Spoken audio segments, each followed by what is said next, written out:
السلام علیکم دوستوں، انوکھی کہانیاں 786 کے نئے ایپیسوڈ میں آپ سب دوستوں کو تہہ دل سے خوش آمدید کہتا ہوں۔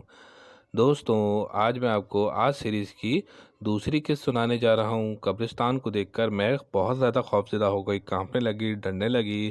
اتنے میں یہ بدرو اپنی اصل شکل میں آ گئی، یعنی اپنے اصل چہرے میں آ گئی۔ نہایت ہی بھیانک اور خوفناک فیس تھا اس کا۔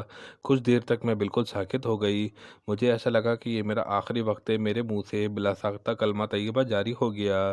یہ کلمہ طیبہ کی برکت تھی کہ جیسے غبارے سے ہوا نکلتی ہے، بالکل یہ شیطان روح ایسے بھاگی کہ جیسے یہاں سے ہوا خارج کرتے ہوئے بھاگ رہی ہو، بہت دور نکل گئی، غائب ہو گئی۔ ایک دم مجھے ہوش آیا اور برق رفتاری سے میں نے ریس پر اپنا پیر رکھ دیا اور گاڑی کسی فائٹر جہاز کی طرح اڑاتی ہوئی یہاں سے سیکنڈوں میں لے گئی، اس جگہ سے بہت دور پہنچ گئی۔ جلدی سے میں گھر پہنچ گئی۔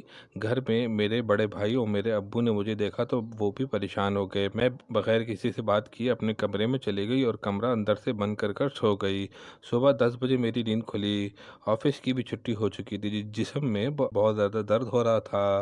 اتنے میں کمرے کے دروازے پر دستک ہوئی۔ باہر امی تھیں۔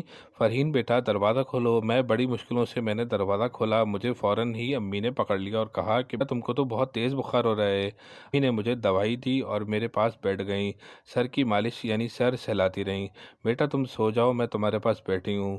امی نے فوراً ہی باہر جا کر ابو کو کہا کہ سنیے، فرحین مجھے درست نہیں لگ رہی ہے، فرحین کو بہت تیز بخار ہو رہا ہے۔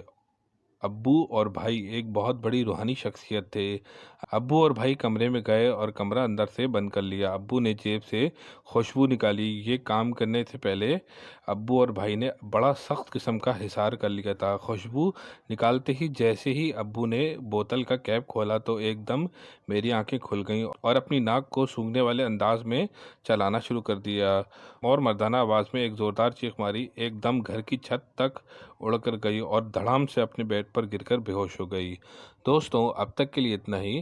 اگر آپ کو آس سیریز کی دوسری قسط اچھی لگے تو اس کو لائک کیجئے، شیئر کیجئے اور میرے چینل انوکھی کہانیاں 786 کو سبسکرائب کیجئے۔ بہت بہت شکریہ۔ السلام علیکم۔